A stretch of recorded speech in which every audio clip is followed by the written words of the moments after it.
You're on holiday. The road is closed after a serious accident. It's 35 degrees out. Services are hours away. And your child starts showing signs of heat exhaustion. What do you do right now?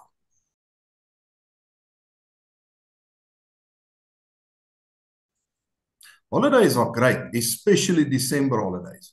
But emergencies can and inevitably will surprise you when you least expect it.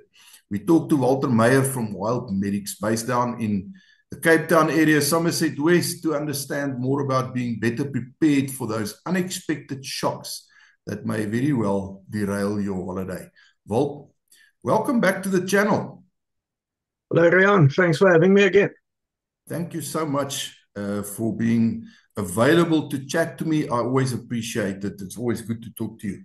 Well, let's jump straight in with this. There's a reality of risk when you go on holiday. So as much as, that feeling of packing and you're going to now leave your troubles behind and you either jetting off somewhere, whether it's to the coast or international, or you're packing your car, you're off to the Kruger Park or some caravan park in the bush. Everybody is hyped. But the fact is that something can always happen that can completely derail it. So even though holidays are supposed to be a downtime, but from a medical and a rescue perspective, is this actually one of the most dangerous times of the year? And if so, why? Yeah, Rian, I think without a doubt, one only has to look at the statistics to realize that it's obviously a dangerous time of the year. I think a big part of it also is obviously the sheer numbers of people just traveling, but also a lot of people doing things that they don't usually do, so they might not be prepared for it or practiced in the skill. If you take, obviously people always talk about the road deaths, that's a big thing, and you see the statistics on the TV or on the newspaper if you read that. But one of the issues with long distance driving, for instance, if you look at that, are people are not, what we call driving fit, and they're not long distance. Long distance driving is a different skill to driving around town. So a person might drive every day of the week and think they're a skilled driver, and then they go drive long distance, and also the smaller the roads or the narrower the roads, the more skill is actually required, and it's a different driving skill. So it's a very interesting thing to see. If I myself, I drive between 80 and 100,000 kilometers per year for delivering training and so on. So I spend a lot of time on the road. My whole adult life has been on the long patch, So Yes. it's been like that in various capacities. Also, I drove trucks a little bit when I was younger and a few things like that. So I'm quite used to being on the road, and it's interesting to actually see what happens in different seasons, holiday times, weekends. I actually try and actively schedule my trips so that I don't end up driving in a peak holiday time or something. Or if I have to, I'll stay longer somewhere and just wait to get it done with. Depends on whether I feel like getting some medical practice in or not along the way, But yeah, it's a lot of poor decision making. People are tired. People are frustrated. You work until the 24th, and then the afternoon of the 24th, you duck out of work quickly, jump in the car. Everybody is angry and miserable and wants to get down to the holiday place. You know what I mean? So there's a lot of things That's true. involved Yep. in that. But yeah, I think definitely the unusual circumstances is what gets a lot of people. Yeah, I mean, I take myself. I haven't driven. I used to at one stage do a long distance driving very often, and I was what I call driving fit in that respect. But I haven't done that in ages. So if I have to now do a trip down to Cape Town, there is no ways in hell that I don't split that trip over at least 2 days and sleep over somewhere. Uh, I I used to go straight through the night Yeah. and get down there, and you unpack, you have a shower, you have something to eat, and you're on the go. You'll sleep later. um I'll never make it now. And that's, if you try and push yourself like that, that's dangerous, especially with our road conditions, and especially with as you said, the volume of people on the roads at this stage. And driving at night, don't forget driving at night. A lot of people are not used to that. And often the vehicles are not actually, decently outfitted to do that as well, because it's the fatigue, for instance, of driving with poor lights, for instance, or bad lights, or whatever it is. If you're not set up for it, it also makes a difference. Yeah. And I'm up here in Pretoria, and let me tell you, I have gotten so used to the December traffic in Pretoria. Those 2 weeks over the Christmas, New Year season, it is such bliss to drive around in this place. Man, even peak time traffic, yes, it is just a pleasure. And that first day when everybody's back from holiday and the roads are packed again, then my first feeling is always, that's when you go on holiday. That's what, us oaks who don't have children, that's what we do. We go on holiday when my other guys are back at school. As soon as they get back. Walt, as I was busy with the preparation for this, I thought of a realistic scenario, and I thought of this because I saw this on somebody's Facebook a week or two ago, and this was a picture taken, and I actually think he may have taken this picture himself, but I'm not sure. It's on the N3, somewhere between Durban and Pietermaritzburg, and the people were stuck on that highway for up to 6+ hours. I can't remember what the situation was, what the problem, but the fact of the matter is that this type of thing can happen very quickly. In wintertime, people get snowed in Van Reenens Pass, going down to the south coast and the north coast. These things happen. There can be an accident in a bad place and the road is closed and you're stuck and you've got your family with you. It may take hours because maybe it's far from anywhere and you have to wait for people to get the emergency services. What problems tend to start showing up first in cases like that, medically and from a survival perspective? Yeah, look at it can add up very quickly. Depends obviously on the weather plays a big role at that stage. If you're sitting now on the N3 between Durban and Maritzburg this time of the year, you're going to get dehydrated very quickly. You're going to get hot and bothered. I think also sanity becomes an issue if you sit there for so many hours, which people don't think about. Yes. Also, you can't necessarily leave a car idling for that period of time. This is why driving with a quarter tank of petrol or something is a bad idea. Fill the car up. I tend to have a rule of if it reaches half, I fill up the next chance I get. You want to, because if you're in a situation like you mentioned, getting stuck in Van Reenens Pass in the snow, or I don't know, some people will remember this more than a decade ago, I think around 2010, people got snowed in between Beaufort West and Colesberg on the N1, which it's not unusual to get a bit of snow there, but to get snowed in properly and, people died in that snowstorm. They were stuck there for days. The N1 was closed, I think, for 4 or 5 days.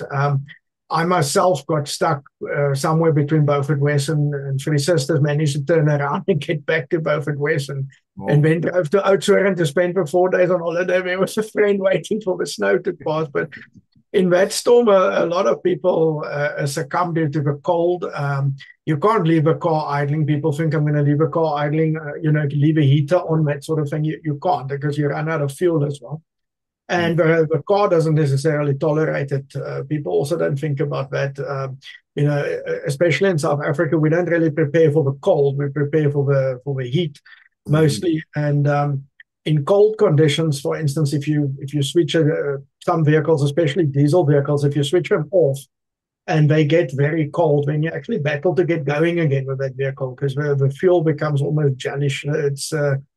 it's Yes. actually quite difficult to get it going. People don't realize that, and you might get it started so that it's idling, but it doesn't want to drive. It takes a long time for the vehicle to heat up. So there are things like that to consider. I think if you, so the weather conditions would be my first concern. And then, of course, water. Water, it's the first thing that becomes an issue. You can go quite a while without food, but water is a problem. And people don't realize you require about 2 liters of water minimum per person per day. So if you're 5 people in the car, if you don't have 10 liters of water in the car, you're actually risking it. And if that water's been stuck under a seat for a long time in a plastic bottle, it's not going to be very tasty, and also it might not be that healthy with that plastic bottle sitting in the car for all that time.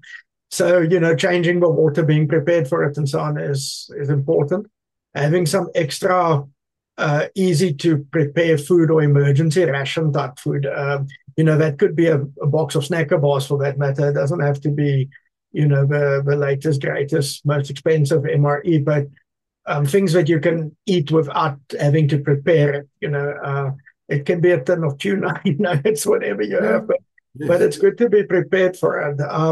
What is interesting, I think, over the years, if I think, of our sort of generation, if we went on holidays, kids were, your parents packed the car with food, and it was pot course all the way, and there wasn't a thing like a Wimpy and next to the road and a vacation station Yes. and an ultra city and all these things, Yes. But stuff that came later, and we were, my dad used to have the canvas water bag that was there on the vehicle or on the side of Yes. the truck. He did a lot of things like that. So I often drove with him in a truck long distance, and um, You're digging up that, some memories now. that canvas bag that stays cold while you're driving, and it's That's right. actually quite lacquer, but water that's if it's cold.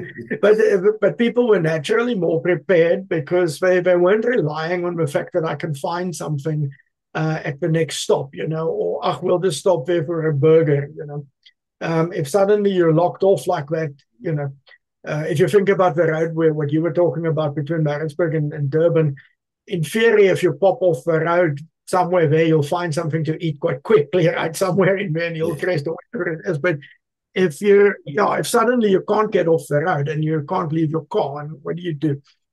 And that's still Of an course. urban environment. Imagine it's a bit more rural. If you're stuck there between Beaufort West and Colesberg or something, there's Yeah. nothing. So having that ready, and then things like it goes for medications and so on as well.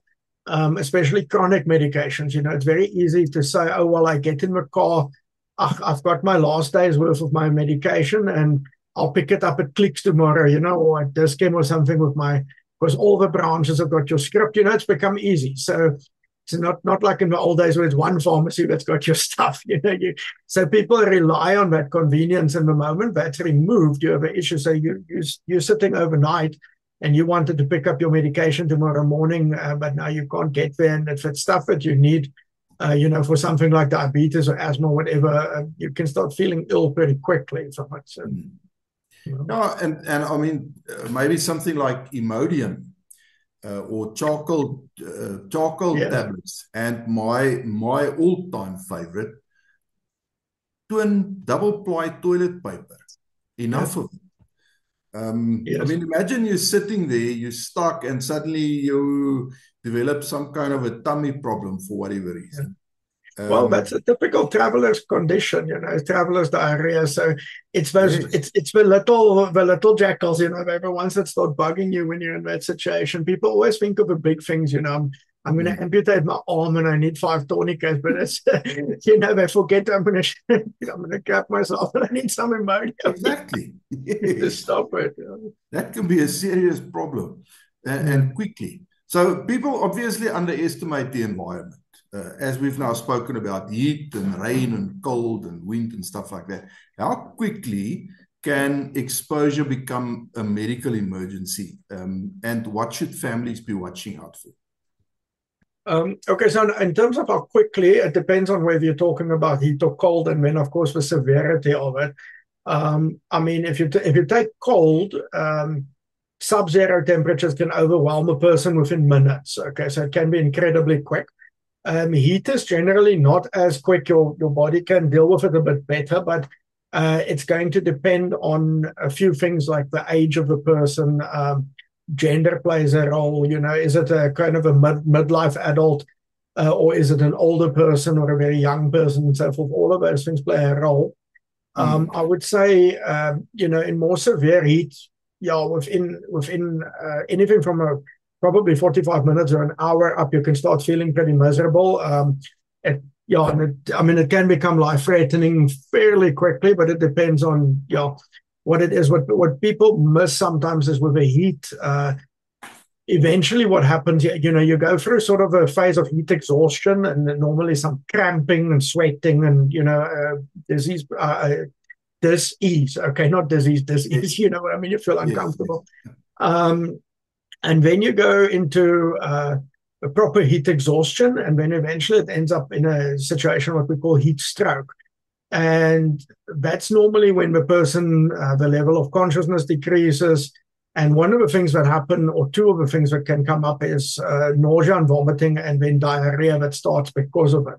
So once that starts, you're actually in a very critical situation, because unless you can intervene and stop those things, that person's just going to deteriorate from there on. It's quite difficult to stop it without the correct equipment and training. So the thing is, you've got to catch it early, and you want to prevent it. And the big thing is keep the hydration going. So the big key is you have to have water in the car. You always have to have extra water. Even if you're lazy and you don't want a bag of water, whatever, stop and buy a case of still water or something and toss it in the back of the car before you go and leave it there for the holiday. But you need something in there, and enough for each person in the vehicle, not just for the driver. It's like if you look at the guys with the get home bags and bug out bags and those things. Dad, who's the gear junkie, has the big bug out bag with all the stuff, and the day he has to use it, he realizes, shit, I should have bought my wife one and my 3 kids one. It's the problem now. So you've got to prepare for everybody in the vehicle, so and maybe everybody plus one, So in case you pick up somebody along the way or something happens, you're a good Samaritan, you're giving somebody a ride or something, and that person's now in your car, then you also have to consider that. Well, that's the thing, especially, for everybody, but especially if it's smaller kids or elderly persons, your mom, your dad, something like that. Maybe they're not very mobile. You literally have to ensure that you are prepared for anything for them too, because you can't assume that something doesn't happen and you don't spend most of the night stuck between Beaufort West and Colesberg on the road because 3 trucks collided 10 kilometers in front of you, and now nobody's going anywhere. Yeah, no, absolutely.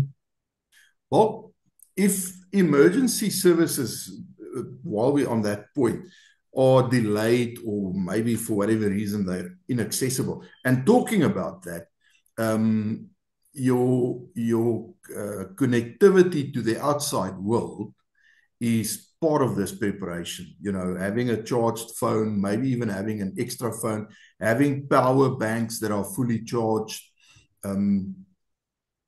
ensuring you've got sufficient data when you travel that you can. In South Africa, generally, there's decent coverage more or less everywhere, but maybe you're in a place where there isn't.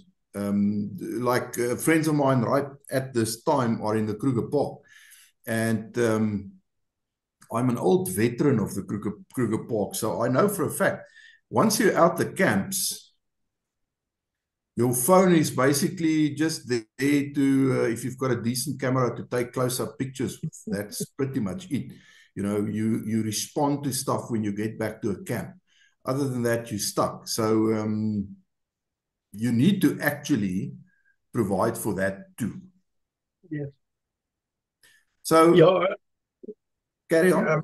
On the communication thing, if obviously, okay, the stuff I'm going to talk about now takes a bit of money. So it's probably not, for everybody. But, because of my work, I've carried a satellite phone for many years. I always have a satellite phone, which at the time, the actual phone wasn't so expensive, but the airtime and so on is quite expensive on it. But it's a useful device for an emergency. Although the satellite phones have their shortcomings, they're not that easy to talk with, and there's a delay when you speak on them and so on. And I've now had a few instances where we started using some of the more modern communication methods. We just, in the Cederberg, I was involved there with a project, and we utilized the Garmin InReach devices. And we actually had a kid there with a snake bite, which is actually a very unusual situation. They were hiking alone, so a bunch of teenage boys in a party, no adult supervision, and the one got bitten by a snake on the hand. And they were quite remote. Murphy says it will be the most remote group on the most remote day. That's when the snake will bloody bite them. But anyway, so the guy got bitten, and the communication using that plus, we were fortunate to also have a radio with a portable repeater installed. But anyway, that InReach device was quite impressive in terms of how that worked and the way it communicated out. It's also the initial, you get different packages on it and so on. So it's not that expensive to buy, but it basically turns your cell phone into a satellite communicator. And that has been incredibly useful. And then what happened now when was it, last week? I suddenly get an SMS, or on the InReach, there's a messenger app, something like WhatsApp or whatever, but it's specific to the InReach. And this thing pops up a message. I was busy teaching a course, and I see this thing, and it's a colleague. And he says, look, he's on a flight from, on his way somewhere in China, and on a commercial flight, and he's got a child on this flight who's traveling alone, and this child's overheating, has a high temperature and so forth, and he wanted to kind of just put heads together, and get some, just run the situation past, and what would I suggest, and so on. And what he actually did is he took this InReach device and he plonked it in the window of the airplane, and suddenly had communication. Now, I'm pretty sure there are people who will do backflips about this, but on a Boeing in flight, he had comms with this thing in the window, and I've been impressed with it. I'm actually a little retarded when it comes to technologies. I'm not the who keeps up with all this stuff. I'll hoil a smoke signal or a pause day for something like that, and I've been playing catch up with that stuff but that's been impressive. So as a communication device for preparedness, all that thing is useful. Well, I'm just going to say one word at this point: Starlink. Is anybody listening? Apparently it's coming. I hope so, because I think that is a wonderful tool in cases like this. I think what people must remember with this, I think, to tie in what you asked as well, as the communication is only the first part of the battle. Okay, then people are still, they're relying on somebody from outside now to come and save the day for them. And how does that person get to you if you're stuck in that 300 kilometers of traffic, or you're stuck in the snow? And the same thing as this idea of the magic helicopter. Okay, there are very few rescue and medical helicopters in South Africa, and in a situation like that, those things will already be busy, and you just sometimes can't get them. It's not like, and it's also, they don't just fly for anything. They're not going to fly to bring you a bottle of water. So. It's the people need to stop relying on stuff like that and get prepared for it, and be ready to deal with things that you might not normally be preparing for. Again, this is where it pays off to do some medical first aid related type of courses, so you can at least have some of the gear that you are required to look at things like stopping bleeding, asthma, allergies, burns, dehydration, chronic conditions, and so on. and be prepared for those, and at least understand what you need to do. Yeah. I think for traveling as well, there's a lot of the little medical stuff, which is not, it's not all the cool EDC stuff. It's like we mentioned, you're carrying loperamide or something for the runny belly, and because that more medications. I think what people also need to realize, obviously, over these bigger days, especially if you come from a big city and you're now going to holiday in a small town or near a small town. You can't just pop to the pharmacy at 9 o'clock at night because it's not Menlyn Mall, that's open until 11 or something, and you can just pop in there quickly to the pharmacy, or you go to the hospital that's got a 24-hour pharmacy or something. Many of the small towns are still quite old school. After 1 o'clock on a Saturday, everything's closed.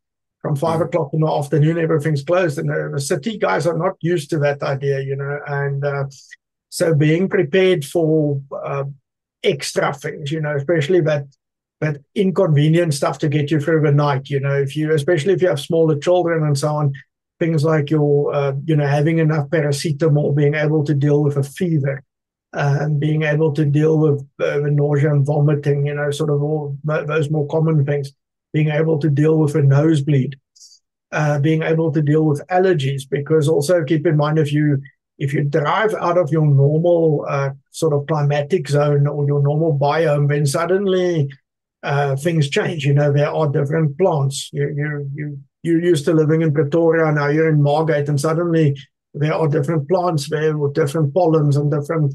Or your kid plays in the caravan park and he touches a plant that he doesn't normally get to see in his daily life, and suddenly he's got a massive allergy to this thing. So being prepared for things like that, and like I said, all the little jackals, things like sunburn and rashes. If you're going hiking, suddenly you've got sweat rash, you've got athlete's foot because you're showering in the caravan park. It's all these things with you. That happens. Yes. You're being eaten alive by the mushrooms. You've got to be able to deal with these things. Yeah, well, that was my next question. What should a realistic holiday medical kit include if you're traveling or you're staying at a remote destination? But I think we've covered quite a few of the items that you need to keep in mind now: headaches and fevers and pains and a nosebleed and a bee sting, that kind of stuff. You need to, and if you're not sure, maybe then just chat to your GP or chat to the pharmacist. They'll have ideas of what you can look at, and it shouldn't cost you $10,000 to just stock up on these things either. No. You can buy a lot of generic brands and things like that. Which it's not super expensive. And if you gradually do it, over a few months of preparing, then it's not such a big dent in the budget either. That's true. So I want to talk about, once you're at your holiday destination now, and there's an infrastructure failure of some kind. There's power outages, water problems, poor cell phone signal, because these things happen. How can this change medical and personal safety risks? Because now you're not at home, you're not in your known space. Yeah, I think it's interesting. For the last few years now, we've had an easy time with electricity again. Yes. And now people have dropped all of that preparedness stuff for that. Yes. So guys would travel around with all these big batteries, and the Jackery and whatever else, all these big fancy batteries, and now suddenly they've got nothing. I still kind of prefer to have one of those things around. It's not just because of what everybody calls load shedding. And remember, once again, if you're traveling into rural areas and you travel into small towns, some of the places where infrastructure has actually collapsed quite badly, and power outages is still a thing. And also if over the bigger holiday days, if something does happen, like you have a lightning strike to electricity cable or something, it may take longer for that stuff to be repaired. So being able to, like you mentioned, just charge a phone, a flat cell phone doesn't mean much. So flat satellite communicator doesn't mean much. Becomes a very nice paperweight. But your Yes. Yeah, so being prepared for that. There are these little solar panels which one can get. Some of that stuff, of course, you've got to look at the specs if you're going to buy that sort of thing, and make sure it's one that actually works and that's going to charge in time. There are very interesting things on the market. There's a BioLite stove, for instance, where it works like a camping gas stove, basically. You know, like you would have a little camping stove, but that one, it burns wood, and it's a super efficient wood burner, and it's got a generator in it that from the wood that's burning, it actually fans itself, that makes the wood burn fast, and it has a battery on it that charges from the burning wood, which can charge your cell phone. We should almost make a video on one of us one day, but it's a cool so thing. I mean, I'm just thinking of the guy who sat there and had this idea jump around in his mind, and down the line he produced the product that did this. I think it's actually quite ingenious. You get some fantastic things like that for preparedness when you're at the place.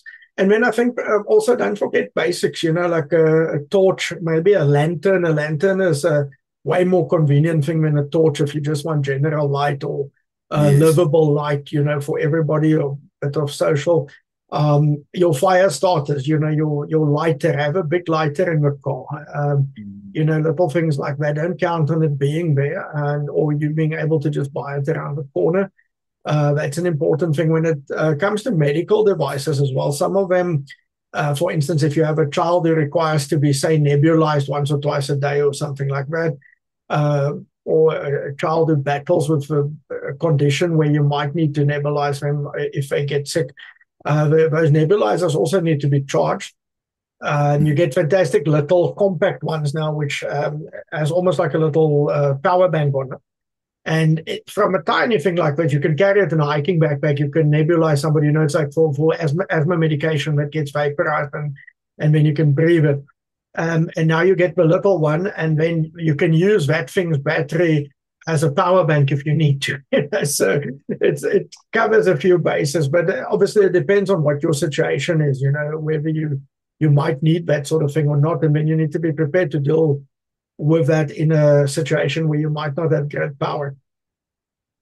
So let's just continue with that thread of thought and talk about survival gear, stuff that makes sense. And we're not trying to turn people into preppers, although I think for a lot of people, if you talk prepper, they've got this picture in their mind of this, I don't know, this hillbilly type of guy.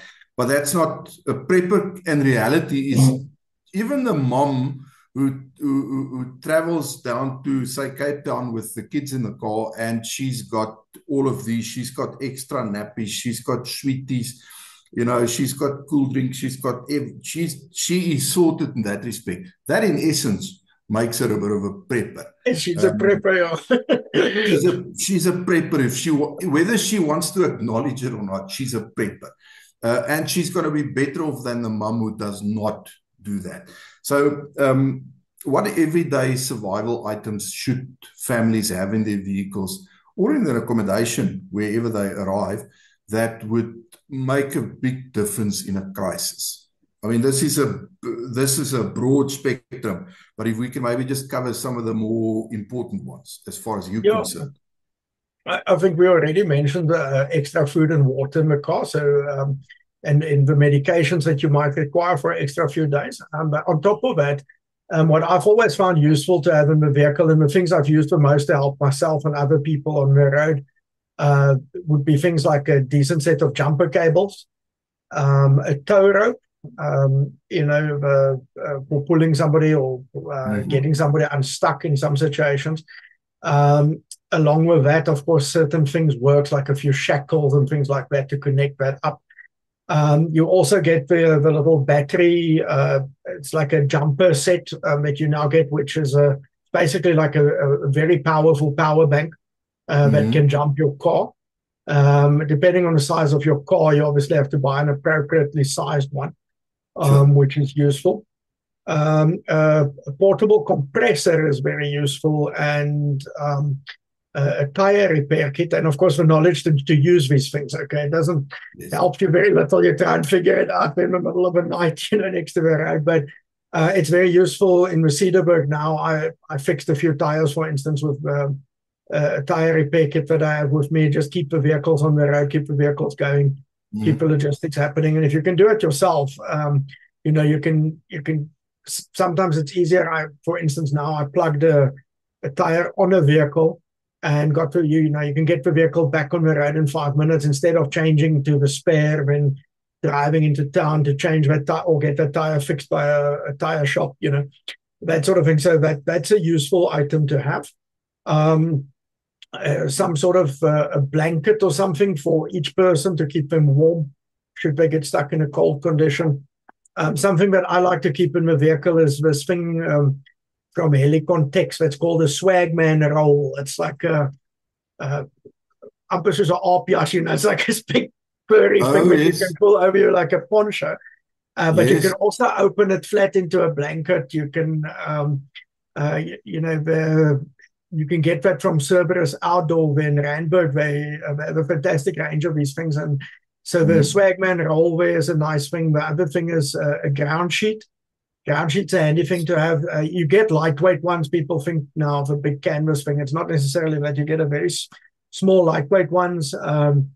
Helicon Tex makes them. C2 Summit makes them. If you have to go and lie under the vehicle, for instance, for shade, or you need to climb in under the vehicle, if you're driving in a vehicle with a spare wheel that's mounted underneath, you've got to get in there to get the spare wheel out. It's nice to have something to lie on, to protect you from the ground and the gravel.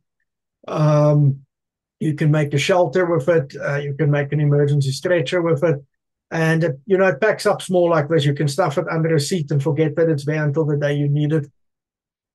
The other things that's useful in a vehicle, of course, are fuses. There's a selection of electrical fuses that's useful for your vehicle. Make sure you know the sizes. So most vehicles have got more than one size of fuse. So you can buy these little packets of fuse selections, chuck them in the cubbyhole. It's also, sometimes it kills the car, but sometimes it's convenience things, like you blow the lighter socket or something, and now you can repair the lighter socket fuse and then you can get it working again, which means now you can charge equipment again, or, at least you can listen to the radio and you can have a bit of sanity or something, or find out what's going on around you. It's useful if you can tune into the radio and understand, oh, okay, this is what's going on here on the N3. So I've got at least in my mind, I know it's okay. It's a petrol tanker that fell over. It's not a terrorist attack, whatever. So it eases your mind. And people forget that in an emergency situation, something to entertain you, something to keep your mind busy, especially with smaller children, is important to have in the car. So, whether it's a book or it's maybe the good book is a good one as well, but, have a book there with you, have cards, these little travel board games, something like that. Once again, it's something you can shove into a cubbyhole or into, a storage box or something in a bucket and forget that it's there until the day you need it. But I can just imagine having to entertain children for 6 or 8 hours sitting next to the highway. If you've got something that's non-electronic that you can use, that's a bad situation. I'll tell you what. Other things that's useful, a tiny little gas stove, it can at least heat that water up and make some boeretrus where, you'll feel better. And then it'll cheer us up and we'll be all right. If we can sit 3 days if we've got coffee, we'll be so, as long as you can drink coffee, then it doesn't matter what happens. You're all right. It's those little things that, I certainly learned a lot of that over the years.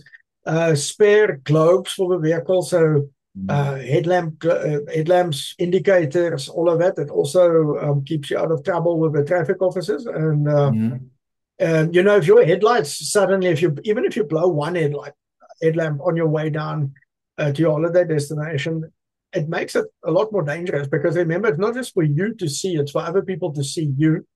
And if you suddenly have one light, you look like a motorbike. You don't look like a car anymore, So it changes how people react to you coming and going and so on. So being able to repair that on the go is useful. The other thing is obviously something like a multi-tool, like a Leverman or a Gerber or one of those things that you can have in the vehicle. and a decent, screwdriver, a few spanners that fits on your vehicle, something with which you can, for instance, reattach the battery ports if they come loose. It's all these little things that people don't think of until they happen. A decent wheel spanner as well. The wheel spanner that comes with most cars is utter rubbish. So if you can get one of those decent cross spanners, it's also useful as a weapon. So, it's that. Make sure your jack works, especially if you made any changes to your car. So if you buy your Toyota Bakkie there, or what? Okay, it's a Toyota. No, it's not a Bakkie, but anyway, so it's you buy your Toyota there, or your Ford or whatever, and then before your holiday with your Christmas bonus, you go there to ARB and whoever else, and you have a big shocks fitted and all these things, and then the next time you have to change a tire, you realize, oh, look, so my jack doesn't work on this vehicle anymore because the vehicle is now 6 inches higher. Exactly. Or I haven't checked that my spare wheel is inflated in ages. Or that it's still there. Or that it's still there. I saw somebody posted on Facebook. No, over the weekend, I think. They traveled down to Cape Town from somewhere. And as it so happened, when they got to the area, they got a flat. And within 2 minutes, I can't remember if it was SAPS or Metro, but a policeman stopped behind them, sorted the spare, and then they realized that the spare was flat. And this guy was kind enough to throw it into his police vehicle, drive to the nearest garage, get it inflated, came back, fitted. I mean, that's very nice. Yeah, but, look, in Cape Town, I must say, the traffic officers there and so on, they do their work, especially on the highways very close to the city and so on. They're very quick there to come and be with you for safety. Kind guys who will assist you. So that's great. That's a good news story, right? We hear so many complaints about service people, so that's fantastic. Yeah. But it shouldn't have happened like that. It should have been preventable. The spare wheel should have been inflated. That is the lesson in there for me. Last but not least, I wanted to touch on this as well. I don't necessarily want to bring guns into this specific conversation, but the whole channel is about that, and the training, that's the main theme of the whole channel. So this being South Africa, one of the important items, as far as I'm concerned, when you do travel by road specifically, is a firearm. Be armed, have spare mags, and hopefully have training. The more training, the better, because things happen. If you suddenly develop a flat next to the road in the middle of nowhere, things happen. We read about this stuff. We see this on the news the whole time. We hear about people who fell victim to these predators who wait for that. They place stuff in the road to ensure that your tire gets flat and you have to stop. So you have to consider this too. Well, then last but not least, if there is one mindset shift that you would like to see families make before traveling in this holiday season, what is it? And specifically around the idea that you are your own first responder for yourself and for your family. Yeah, I think it's make that mindset shift exactly as to realize you're actually on your own, and you might also be it for the guy in front of you or behind you or a kilometer ahead of you. I think that's important. You might need to be the good Samaritan there and look after other people who are not as well prepared. So prepare for other people as well, as much as you can.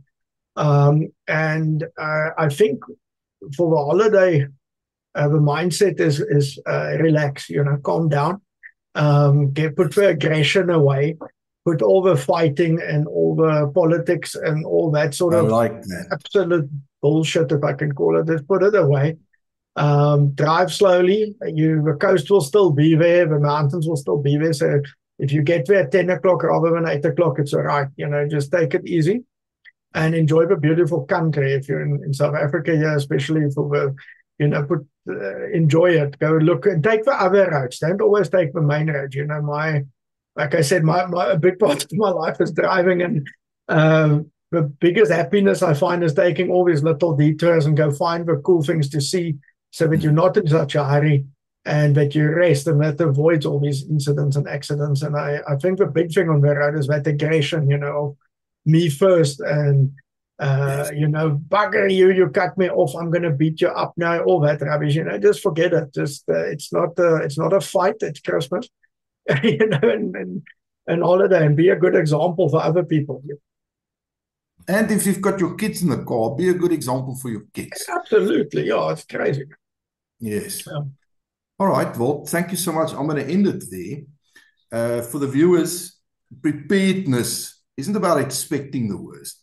It's about being calm and being capable and being responsible when your normal suddenly stops being normal for whatever reason.